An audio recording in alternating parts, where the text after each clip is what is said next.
ವಿದ್ಯಾರ್ಥಿಗಳೇ, ನಾನು ಹಿಂದಿನ ತರಗತಿನಲ್ಲಿ ಭಾಗಲಬ್ಧ ಸಂಖ್ಯೆ ಅಂದ್ರೇನು, ಅಭಾಗಲಬ್ಧ ಸಂಖ್ಯೆಗಳಂದ್ರೇನು ವ್ಯಾಖ್ಯಾನಗಳನ್ನ ಹೇಳಿದ್ದೆ ಅನ್ಸುತ್ತೆ. ನೋಡಿ, ಈ ಒಂದು ದಿನದ ಕಲಿಕಾಂಶ ಹೀಗಿದೆ. ಸಂಖ್ಯಾ ರೇಖೆಯ ಮೇಲೆ ಅಭಾಗಲಬ್ಧ ಸಂಖ್ಯೆಗಳನ್ನ ಹೇಗೆ ಗುಣಿಸಬೇಕು. ಸಂಖ್ಯಾ ರೇಖೆ ಅಂದ ತಕ್ಷಣ ನಮಗೆ ನೆನಪಿಗೆ ಬರ್ತಕ್ಕಂಥದ್ದು, ನಾವು ಹಿಂದಿನ ತರಗತಿಗಳಲ್ಲಿ ಪ್ರಾಥಮಿಕ ಹಂತದಲ್ಲಿ ಸಂಖ್ಯಾ ರೇಖೆಯ ಮೇಲೆ ಇರ್ತಕ್ಕಂಥ ಸಂಖ್ಯೆಗಳನ್ನ ಬಳಸಿಕೊಂಡು ನಾವು ಸಂಕಲನ ಕ್ರಿಯೆಗಳನ್ನ ಮಾಡಿದ್ದೀವಿ. ನಿಮಗೆಲ್ಲ ಗೊತ್ತಿದೆ, ಸಂಖ್ಯಾ ರೇಖೆ ಮೇಲೆ ಬಹಳಷ್ಟು ಪರಿಚಯ ಇದೆ ನಿಮಗೆ. ಓಕೆ ಮಕ್ಕಳೇ, ಇಲ್ಲಿ ನಮಗೆ ಅಭಾಗಲಬ್ಧ ಸಂಖ್ಯೆಗಳನ್ನ ಇಲ್ಲಿ ಗುಣಿಸ್ಬೇಕಪ್ಪ ಅಂತ ಹೇಳಿದ್ರೆ, ಅಭಾಗಲಬ್ಧ ಸಂಖ್ಯೆ ಅಂದ ತಕ್ಷಣ ನಮಗೆ ವ್ಯಾಖ್ಯಾನ ನೆನಪಿ ಬರುತ್ತೆ, ಅಂತ್ಯಗೊಳ್ಳದ ಆವರ್ತವಲ್ಲದ ಒಂದು ದಶಮಾಂಶ ಸಂಖ್ಯೆ ಅಲ್ವಾ. ಅಂತ್ಯಗೊಳ್ತಕ್ಕಂಥ ಆವರ್ತ ಆಗ್ತಕ್ಕಂಥ ದಶಮಾಂಶ ಸಂಖ್ಯೆಗಳನ್ನ ಸುಲಭವಾಗಿ ಗುಣಿಸಬಹುದು. ಆದ್ರೆ ಅಂತ್ಯಗೊಳ್ಳದೇ ಇರ್ತಕ್ಕಂಥ ಆವರ್ತ ಆಗದೇ ಇರ್ತಕ್ಕಂಥ ಸಂಖ್ಯೆಗಳನ್ನ ಸಂಖ್ಯಾ ರೇಖೆ ಮೇಲೆ ಹೇಗೆ ಗುಣಿಸಕ್ಕಾಗುತ್ತೆ. ಫಾರ್ ಎಕ್ಸಾಂಪಲ್, ಭಾಗಲಬ್ಧ 1, 2, 2.1, 2.5 ಇವನ್ನೆಲ್ಲ ಸುಲಭವಾಗಿ ನಾವು ಆರಾಮಾಗಿ ಗುಣಿಸಬಹುದು. ನೋಡಿದ ತಕ್ಷಣ ಅರ್ಥ ಆಗ್ತದೆ, ಓ ಸರ್ 2 ಮತ್ತು 3 ನಡುವೆ ಇದನ್ನ ನಾವು 2.5 ಅಂತ ಹೇಳ್ಬೋದು. 3 ಮತ್ತು 4 ಮಧ್ಯೆ ಇರತಕ್ಕಂಥದ್ದನ್ನ 3.5 ಅಂತ ಹೇಳ್ಬೋದು. ಇದನ್ನ ನಾವು 5 ಭಾಗ ಮಾಡಿದಾಗ ಹೀಗೆ ನಾವು ಭಾಗಲಬ್ಧ ಸಂಖ್ಯೆಗಳನ್ನ ಅಂದಾಜು ಇದರಲ್ಲಿ ಸುಲಭವಾಗಿ ನಾವು ಗುಣಿಸಬಹುದು. ಆದ್ರೆ ಅಭಾಗಲಬ್ಧ ಸಂಖ್ಯೆಗಳನ್ನ ನಾವು ಗುಣಿಸೋದು ಸ್ವಲ್ಪ ಕಷ್ಟ. ಅಂದ್ರೆ ನಿಖರವಾಗಿ ಗುಣಿಸಲಿಕ್ಕೆ ನಾವು ಆಗಲ್ಲ, ಯಾಕಂದ್ರೆ ಅದು ನಿಖರವಾದ ಬೆಲೆಯನ್ನ ಹೊಂದಿರಲ್ಲ ಅಂತ ಅರ್ಥ. ಹಾಗಾದ್ರೆ ಅಂತಹ ಸಂಖ್ಯೆಗಳನ್ನ ಸಂಖ್ಯಾ ರೇಖೆ ಮೇಲೆ ಹೇಗೆ ಗುಣಿಸಬೇಕು ಅಂತಕ್ಕದನ್ನ ಒಂದು ಉದಾಹರಣೆ ಮೂಲಕ ಹೇಳಕ್ಕೆ ಇಷ್ಟಪಡ್ತೀನಿ. ನೋಡಿ, ಈ √2 ಸಂಖ್ಯಾ ರೇಖೆ ಮೇಲೆ ಹೇಗೆ ಗುಣಿಸಬೇಕು. √2 ಮೇಲೆ ಸರ್ ಅದ್ರ ಬೆಲೆ ಅಂತ್ಯಗೊಳ್ಳಲ್ಲ, ಆವತ್ತಾಗಲ್ಲ ಅಂತ ನಿಮಗೆಲ್ಲ ಗೊತ್ತಿದೆ. ನೋಡಿ, ನಾವಿಲ್ಲಿ ಏನ್ ಮಾಡಿದೀನಿ, ಒಂದು ಸಂಖ್ಯಾ ರೇಖೆ ತಗೊಂಡ್ಬಿಟ್ಟು ಅದನ್ನ ನಾನು ಇಲ್ಲಿ ನಿಮ್ಗೆಲ್ಲ ಗೊತ್ತಿದೆ 0, 1, 2, 3 ಇಲ್ಲಿ 1 ಯೂನಿಟ್ ಅಂತಕ್ಕಂಥದ್ದನ್ನ ನಾನು 2 ಸೆಂಟಿಮೀಟರ್ ಇಕ್ವಲ್ಟು 1 ಯೂನಿಟ್ ಅಂತ ತಗೊಂಡಿದ್ದೀನಿ. 1 ಮಾನ ಇಕ್ವಲ್ಟು 2 ಸೆಂಟಿಮೀಟರ್ ಆಗಿರ್ಲಿ, ಸ್ವಲ್ಪ ವಿಸ್ತಾರವಾಗಿ ಬರಲಿ, ಆ ಚಿತ್ರ ನಿಮ್ಗೆಲ್ಲ ಅರ್ಥ ಆಗಲಿ ಅಂತಕ್ಕಂಥ ಒಂದು ಕಾರಣದಿಂದ ನಾನು 1 ಮಾನವನ್ನ 2 ಸೆಂಟಿಮೀಟರ್ಗೆ ಸಮನಾಗುವಂತೆ ನಾನು ಇಲ್ಲಿ ತಗೊಂಡಿದ್ದೀನಿ. ಓಕೆ ಮಕ್ಕಳೇ, ಸಂಖ್ಯಾ ರೇಖೆ ಹಾಕಿ ಹೇಳ್ತೀರಾ. ಇಲ್ಲೆಲ್ಲ ನಂಬರ್ -1, 0, 1, 2, 3 ಎಲ್ಲ ಇರ್ತಾವೆ ಅಂತ ನಿಮ್ಗೆಲ್ಲ ಗೊತ್ತಿದೆ. ನಾನು 0 ದಿಂದ 1ಕ್ಕೆ 1 ಮಾನ ಅಂತ ತಗೊಂಡಿದ್ದೀನಿ. ಇಲ್ಲಿ 1ರ ಮೇಲೆ ಇನ್ನೊಂದು ಯೂನಿಟ್ ಅನ್ನ ತಗೊಂಡಿದ್ದೀನಿ, ಅದು ಲಂಬವಾಗಿದೆ. ಹಾಗಾದ್ರೆ ಇಲ್ಲಿಂದ ಇಲ್ಲಿ ಸೇರಿಸಿದ್ದೀನಿ, ಅದು ಒಂದು ಲಂಬಕೋನ ತ್ರಿಭುಜ ಆಗಿ ಮಾರ್ಪಟ್ಟಿದೆ. ನಮಗೆ ಪೈಥಾಗರಸ್ ಅವರು ಒಂದು ಆ ಲಂಬಕೋನ ತ್ರಿಭುಜದಲ್ಲಿರ್ತಕ್ಕಂಥ ಬಾಹುಗಳ ನಡುವಿನ ಒಂದು ಸಂಬಂಧವನ್ನು ನಮಗೆ ಹೀಗೆ ಹೇಳಿದರೆ, ದೊಡ್ಡ ಬಾಹುವನ್ನ ವಿಕರ್ಣ ಅಂತ ಕರಿತೀವಿ. ಉಳಿದೆರಡು ಬಾಹುಗಳ ವರ್ಗಗಳ ಮೊತ್ತಕ್ಕೆ ವಿಕರ್ಣದ ಮೇಲಿನ ವರ್ಗ ಸಮನಾಗಿರುತ್ತೆ. ಅಥವಾ ಒಂದು ಲಂಬಕೋನ ತ್ರಿಭುಜದಲ್ಲಿ ವಿಕರ್ಣದ ಮೇಲಿನ ವರ್ಗ ಅಂತಕ್ಕಂಥದ್ದು ಉಳಿದೆರಡು ಬಾಹುಗಳ ವರ್ಗಗಳ ಮೊತ್ತಕ್ಕೆ ಸಮನಾಗಿರುತ್ತೆ ಅಂತಕ್ಕಂಥದ್ದನ್ನ ನಮ್ಮ ಪೈಥಾಗರಸ್ ಅವರು ನಮಗೆ ತಿಳಿಸ್ಕೊಟ್ಟಿದ್ದಾರೆ. ಆ ಒಂದು ಆಧಾರದ ಮೇಲೆ ಉಳಿದೆರಡು ಬಾಹುಗಳ ಬೆಲೆ 1 ಮಾನಗಳಾಗಿರ್ಲಿ, ಅವಾಗ ಆಟೋಮೆಟಿಕಲಿ ಆ ವಿಕರ್ಣದ ಮೇಲಿನ ಬೆಲೆ ಅಂತಕ್ಕಂಥದ್ದು √2 ಮಾನ ಆಗುತ್ತೆ. ಇಲ್ಲಿ ನೋಡಬಹುದು ನೀವು, ತ್ರಿಭುಜ 0 ಅನ್ನೋದನ್ನ C ಪಾಯಿಂಟ್ ಅಂತ ತಗೊಂಡಿದ್ದೀನಿ, 1 ಅನ್ನ B ಅಂತ ತಗೊಂಡಿದ್ದೀನಿ. ಇಲ್ಲಿ ಮೇಲೆ ಇರ್ತಕ್ಕಂಥ ಒಂದು ಬಿಂದುವನ್ನ ಏನ್ ತಗೊಂಡಿದ್ದೀನಿ, ABC ಅಂತಕ್ಕಂಥದ್ದು ಒಂದು ಲಂಬಕೋನ ತ್ರಿಭುಜ. ಪೈಥಾಗರಸ್ ಪ್ರಮೇಯದ ಪ್ರಕಾರ ಇಲ್ಲಿ ವಿಕರ್ಣ AC ಸ್ಕ್ವೇರ್, ವಿಕರ್ಣದ ಮೇಲಿನ ವರ್ಗ, ಉಳಿದೆರಡು ಬಾಹುಗಳು AB ಮತ್ತು BC, AB square plus BC square, ಅವುಗಳ ಬೆಲೆಗಳು ಒಂದಿರ್ತವೆ. ಅದನ್ನೆಲ್ಲ ನಾನು ಸಿಂಪ್ಲಿಫಿಕೇಶನ್ ಮಾಡುವಾಗ ಅದ್ರ ಬೆಲೆ ಈ ಸ್ಕ್ವೇರ್ ಇದ್ದು ಆ ಕಡೆ ಹೋದ್ರೆ ಏನಾಗುತ್ತಪ್ಪ, √2 ಆಗುತ್ತೆ. ಹಾಗಾದ್ರೆ ಅರ್ಥ ಏನಪ್ಪ ಅಂತ ಹೇಳಿದ್ರೆ, C ನಿಂದ A ಗಿರುವ ದೂರ √2 ಮಾನ ಅಂತ ಅದರ ಅರ್ಥ. ಹಾಗಾದ್ರೆ ನಾನು ಈ ಕೈವಾರದ ಸಹಾಯದಿಂದ 0 to 2 ಅಂತಕ್ಕಂಥದ್ದನ್ನ ಬಿಂದುವನ್ನು ಕೇಂದ್ರ ಇಟ್ಕೊಂಡು ನಾವು ಕಂಸ ಕತ್ತರಿಸಿದಾಗ ಸಂಖ್ಯಾ ರೇಖೆ ಮೇಲೆ ಈ ಒಂದು ಬಿಂದುವಿನಲ್ಲಿ ಕತ್ತರಿಸುತ್ತೆ. ಅದರ ಅರ್ಥ ಏನಪ್ಪ ಅಂದ್ರೆ, C ನಿಂದ A ಗಿರುವ ದೂರ ಎಷ್ಟಿದೆಯೋ C ನಿಂದ D ಗಿರುವ ದೂರನೂ ಅಷ್ಟೇ. ಅದರ ಅರ್ಥ ಏನಪ್ಪ ಅಂದ್ರೆ, ಇದರ ಬೆಲೆ √2 ಮಾನ ಆದ್ರೆ ಇಲ್ಲಿಂದ ಇಲ್ಲಿಗಿರ್ತಕ್ಕಂಥ ದೂರನ ಕೂಡ √2, ಇದ್ರ ಬೆಲೆ √2 ಅಂತ. ಅದರ ಅರ್ಥ ಏನು ಅಂತ ಹೇಳಿದ್ರೆ, CD √2 ಮಾನ. ಹಾಗಾದ್ರೆ ಅರ್ಥ ಆಯ್ತಲ್ಲಪ್ಪ. ಓಕೆ, √2 ಅಂತಕ್ಕಂಥದ್ದು ಒಂದು ಅಭಾಗಲಬ್ಧ ಸಂಖ್ಯೆ, ಅದನ್ನ ನಾವು ಹೇಗೆ ಸಂಖ್ಯಾ ರೇಖೆ ಮೇಲೆ ಗುರುಸಿದ್ವಿ ಅಂತಕ್ಕದನ್ನ ಇಲ್ಲಿ ನೋಡ್ಬೋದು. ಓಕೆ ಮಕ್ಕಳೇ, ಇನ್ನೊಂದು ಉದಾಹರಣೆ ನಾನು ಹೇಳ್ತೀನಿ. √5 ಅನ್ನ ಸಂಖ್ಯಾ ರೇಖೆ ಮೇಲೆ ಹೇಗೆ ಗುರುಸ್ಬೇಕು ನೋಡಿ. ಬಹಳ ವಿಶೇಷವಾಗಿರ್ತಕ್ಕಂಥ ಒಂದು ಉದಾಹರಣೆ. ನಮ್ಗೆಲ್ಲ ಗೊತ್ತಿದೆ ಈ √1, √4, √9, √16 ಇವೆಲ್ಲವೂ ಕೂಡ ಅಭಾಗಲಬ್ಧ ರೂಪವನ್ನ ತಿಳಿಸಿದ್ರು ಕೂಡ ಇವು ಅಭಾಗಲಬ್ಧ ಸಂಖ್ಯೆಗಳು ಅಲ್ಲ. ಇವೇನಪ್ಪಾ ಅಂತ ಹೇಳಿದ್ರೆ √1 ಬೆಲೆ 1, √4 ಬೆಲೆ 2, √9 ಬೆಲೆ 3. ಹೀಗೆ ಅದರ ಅರ್ಥ ಏನಪ್ಪಾ ಅಂತ ಹೇಳಿದ್ರೆ ಅವು ಅಭಾಗಲಬ್ಧ ಸಂಖ್ಯೆ ಅಂತೇಳಿ ಹೇಳಲಿಕ್ಕೆ ಆಗಲ್ಲ. ಅಂದ್ರೆ ಭಾಗಲಬ್ಧ ಸಂಖ್ಯೆಯ ಭಾಗಲಬ್ಧ ಮೂಲವನ್ನ ಹೊಂದಿರತಕ್ಕಂಥವು ಅವೆಲ್ಲ ಸಂಖ್ಯೆಗಳು, ಅವುಗಳನ್ನು ಅಭಾಗಲಬ್ಧ ಅಂತ ಹೇಳಕ್ಕಾಗುದಿಲ್ಲ. ಓಕೆ, √5 ನೋಡಿ, ನಮಗೆ ಒಂದು ಬಾಹು 2 ಮಾನಗಳಾಗಿರ್ಬೇಕು, ಇನ್ನೊಂದು ಬಾಹು 1 ಮಾನ. ಆವಾಗ ನಮಗೆ ಆ ದೊಡ್ಡ ಬಾಹುವಿನ ಮೇಲಿನ ಒಂದು ಬೆಲೆ ಅಂತಕ್ಕಂಥದ್ದು √5 ಬರುತ್ತೆ ಅಂತ ನಮಗೆ ಕಾಮನ್ ಆಗಿ ಗೊತ್ತಾಗುತ್ತೆ. ಬೈ ಪೈಥಾಗೋರಸ್ ಥಿಯರಂ ನಾವು ಮೊದಲ ಉದಾಹರಣೆ ಮಾಡಿದ್ವಲ್ವಾ, ಅದೇ ಪ್ರಕಾರ ಕೂಡ ಇಲ್ಲಿ ಮಾಡಬಹುದು. ಇದನ್ನ ತ್ರಿಭುಜ PQR ಅಂತ ಕೊಟ್ಟಿದ್ದೀನಿ. ನಾನು ನೋಡಿ, ಒಂದು ಬಾಹುವನ್ನ 2 ಮಾನ ತಗೊಂಡಿದ್ದೀನಿ, ಅಲ್ಲಿಂದ ಲಂಬವನ್ನ 1 ಯೂನಿಟ್ ಅನ್ನು ತಗೊಂಡಿದ್ದೀನಿ, ಅಲ್ಲಿಂದ ಅಲ್ಲಿ ಸೇರಿಸಿದೀವಿ.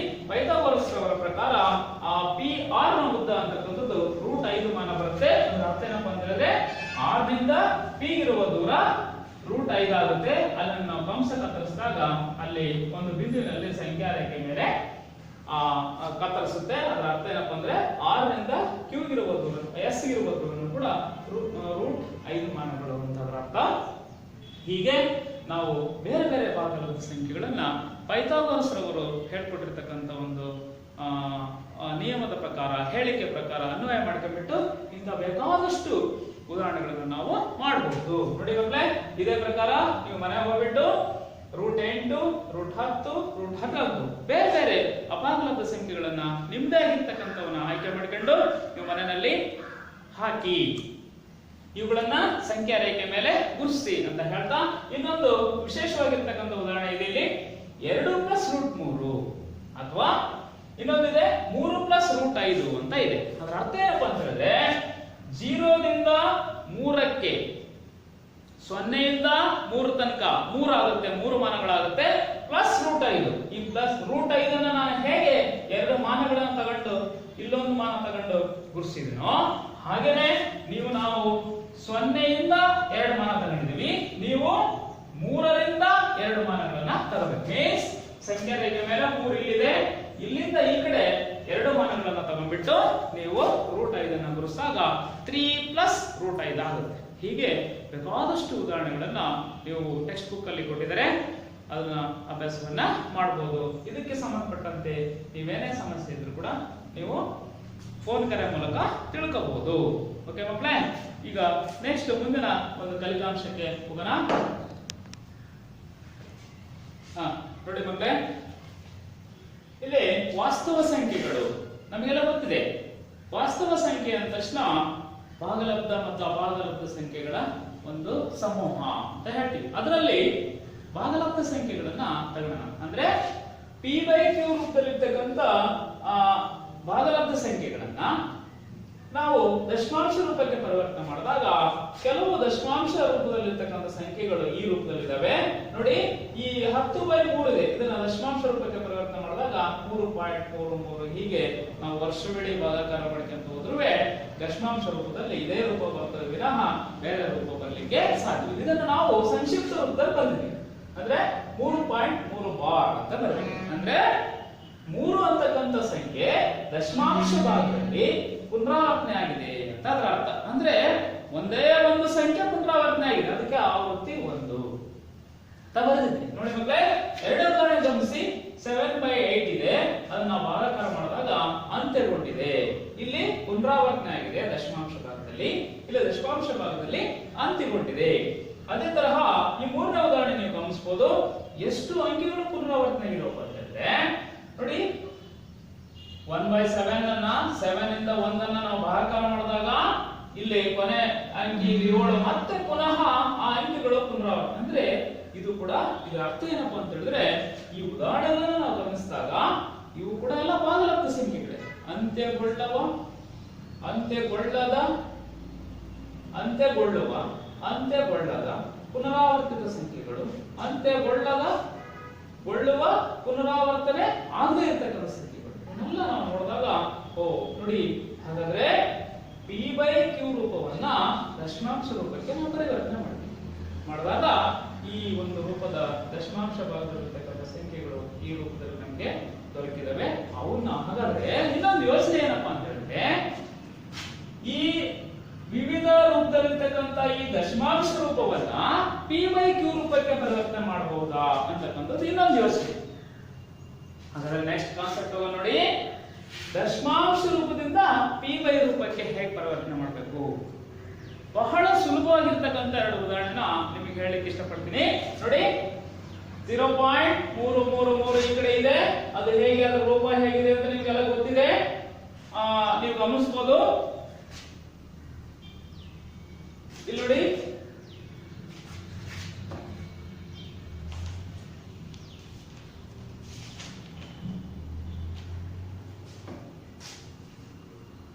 ನೋಡಿ ಮಕ್ಕಳೇ, ಇಲ್ಲಿ ಒಂದು ಉದಾಹರಣೆ ಇದೆ, 0.33 ಇದೆ.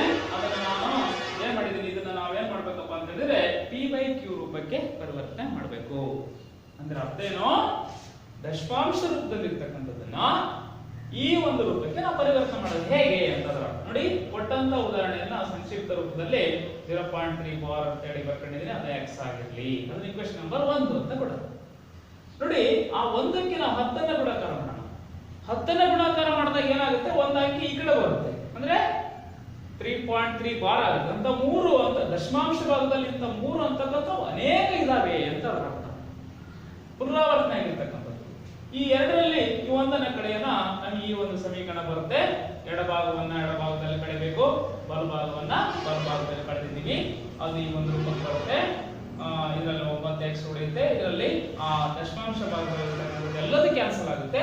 ಈ 3 ಬಾರ್ ಹೊರಟೋಗುತ್ತೆ, 3ರಲ್ಲಿ 0 ಹೋದ್ರೆ 3, ಅದನ್ನು ನಾವು ಸಂಕ್ಷಿಪ್ತಗೊಳಿಸಿದಾಗ 1/3 ಬರುತ್ತೆ.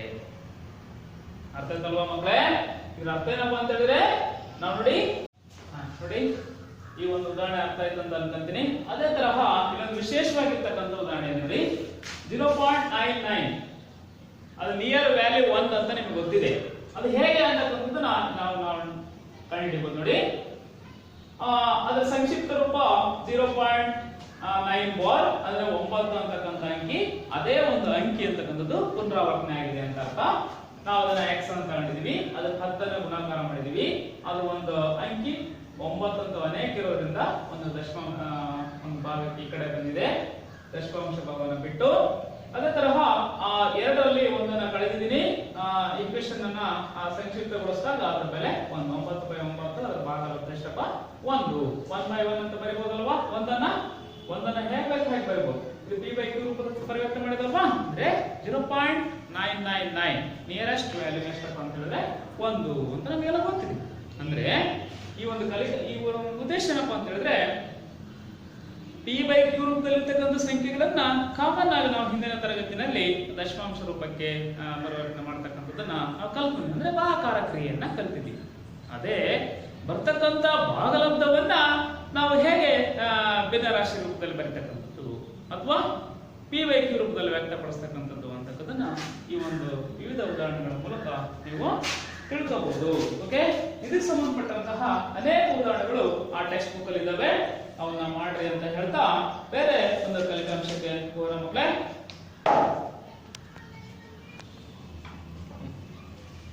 ನೋಡಿ ಮಕ್ಕಳೇ, ವಾಸ್ತವ ಸಂಖ್ಯೆಗಳ ಮೇಲಿನ ಕ್ರಿಯೆಗಳು ಅಂದ ತಕ್ಷಣ ನಮ್ಮ ಗಣಿತದಲ್ಲಿ ಮೂಲ ಕ್ರಿಯೆಗಳು ಸಂಕಲನ, ವ್ಯವಕಲನ, ಗುಣಾಕಾರ ಮತ್ತು ಭಾಗಾಕಾರ ಅಂತ ನೀವು ಅರ್ಥ ಮಾಡ್ಕೋಬೇಕು.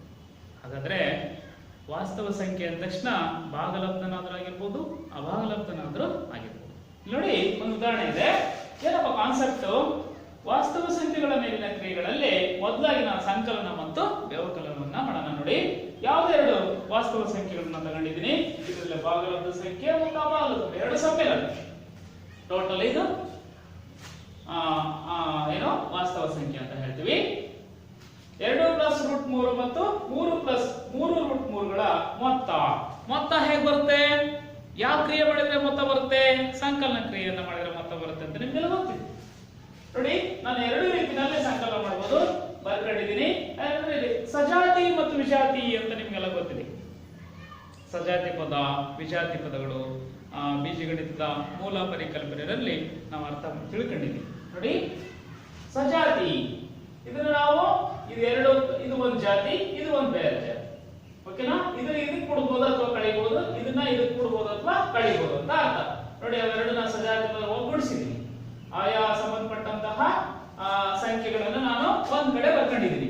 ಎರಡು ಇದಕ್ಕೆ ಕೂಡಿಸ್ಬೋದು, ಇದನ್ನ ಇದಕ್ಕೆ ಕೂಡಿಸ್ಬೋದು. ಇಲ್ಲಿ ಒಂದು ಬಾಳೆಹಣ್ಣು, ಇಲ್ಲಿ 3 ಬಾಳೆಹಣ್ಣು. ರೂಟ್ 3 ಒಂದು ಬಾಳೆಹಣ್ಣು ಅಂತ ಅನ್ಕೊಂಡ್ರೆ ಅದು ಸಹ ಗುಣಕ ಒಂದು ಬಾಳೆಹಣ್ಣು. ಇಲ್ಲಿ 3 ಬಾಳೆಹಣ್ಣು. ಬಾಳೆಹಣ್ಣು ಅನ್ನೋದು ಅರ್ಥ ಏನಲ್ಲಿ ರೂಟ್ 3 ಅಂತ. ಇಲ್ಲಿ ಈ ಒಂದು ಉದಾಹರಣೆ ನೋಡಿ, 2 + 3 5. ಇಲ್ಲಿ 1 ಬಾಳೆಹಣ್ಣು ಪ್ಲಸ್ 3 ಬಾಳೆಹಣ್ಣು. ಟೋಟಲ್ ಎಷ್ಟು ಬಾಳೆಹಣ್ಣು? 4 ಬಾಳೆಹಣ್ಣು. ಇದು ಸೇಬ್ ಆಗಿದೆ. ಇಲ್ಲಿ 2 ಸೇಬು, ಇಲ್ಲಿ 3 ಸೇಬು. ಇದು ಸೇಬು, ಇದು ಸೇಬು ಅಂದ್ರೆ ಒಂದೇ ಜಾತಿ. ಇದು ಬಾಳೆಹಣ್ಣು, ಇದು ಬಾಳೆಹಣ್ಣು ಅಂದ್ರೆ ಅದು ಒಂದ್ ಜಾತಿ.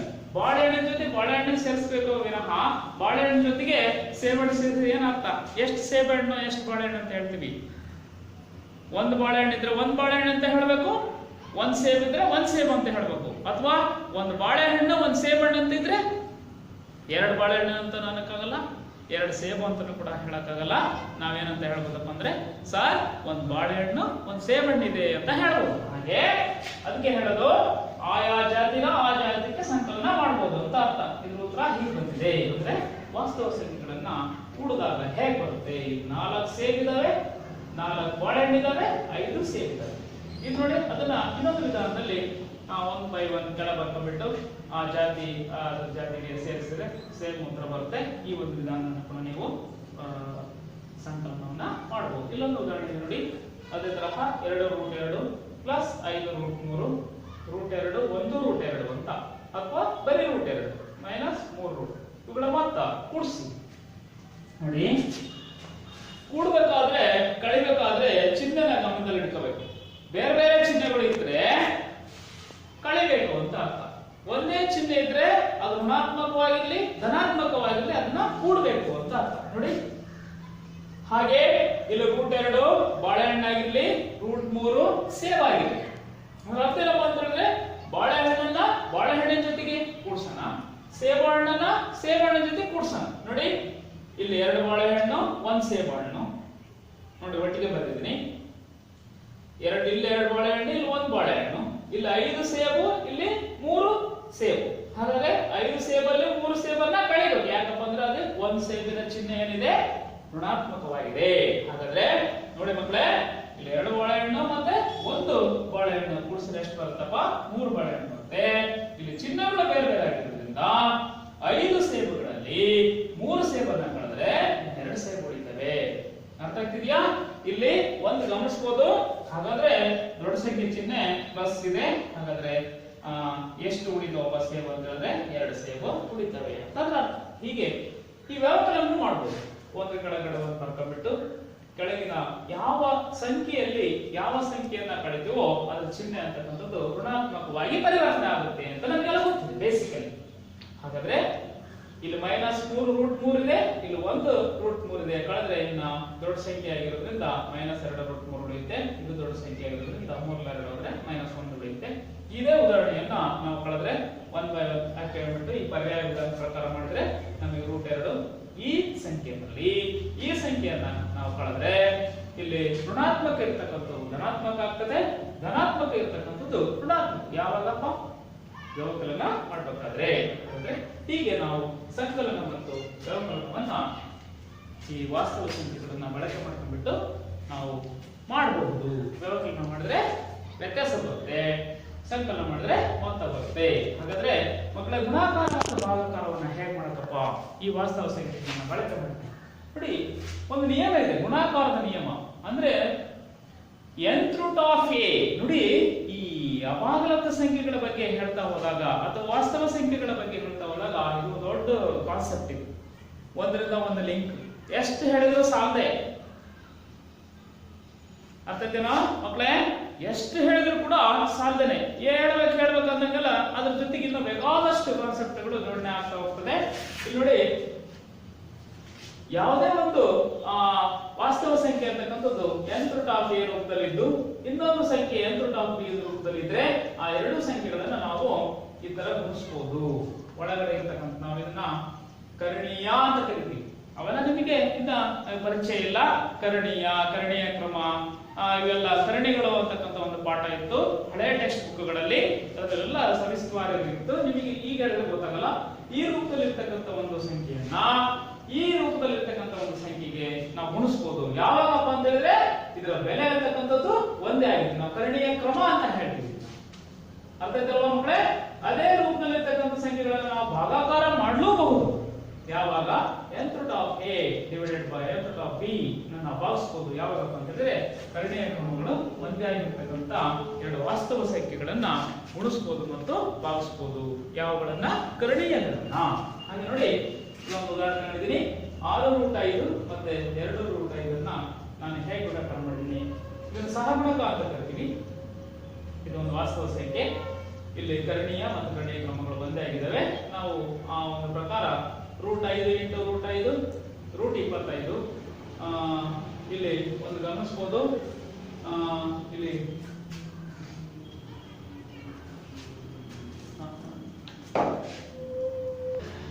ಮಕ್ಕಳೇ ಇದೊಂದು ಸ್ವಲ್ಪ ಮಿಸ್ಟೇಕ್ ಆಗಿತ್ತು ನೋಡಿ. 6√5 × 2√5 ನಾನು ಗುಣಾಕಾರ ಮಾಡ್ತಾ ಇದ್ದೀನಿ. ಸಹಗುಣಕವನ್ನ ಸಹಗುಣಕಕ್ಕೆ 6 2 12 √5 × √5 ಅಂತ ಹೇಳಿದ್ರೆ n√a × n√b n√a × b 5 × 25. ಅದು ವರ್ಗಮೂಲ ಎಷ್ಟಪ್ಪ? 5. 12 × 60. ಹೀಗೆ ಬೇಕಾದಷ್ಟು ಉದಾಹರಣೆಗಳನ್ನ ನಾವು ಮಾಡಬಹುದು.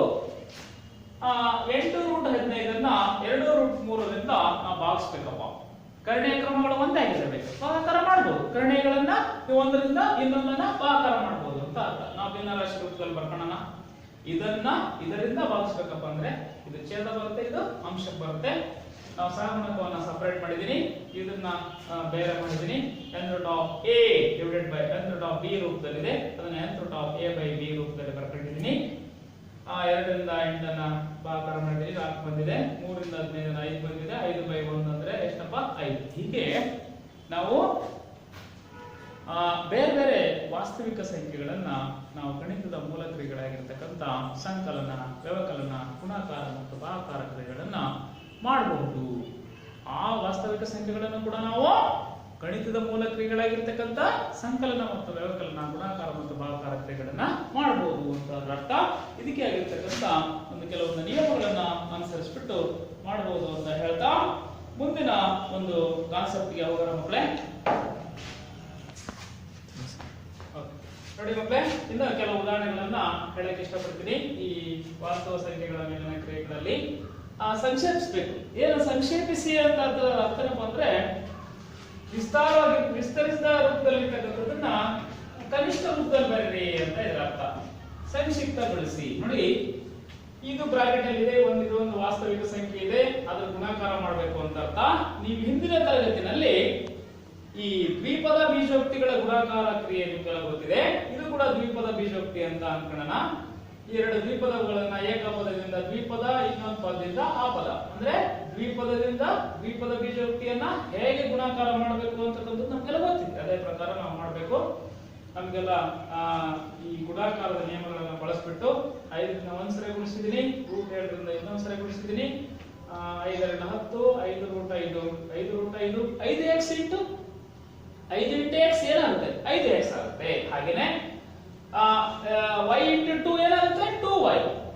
ಓಕೆ, √7 × 2 2√7. ಹೀಗೆ 7 5 35. ಯಾಕಪ್ಪ ಅಂದ್ರೆ n√a × n√b n√a × b ಅಂದ್ರೆ 7 × 5 ಅಂತ ಅರ್ಥ.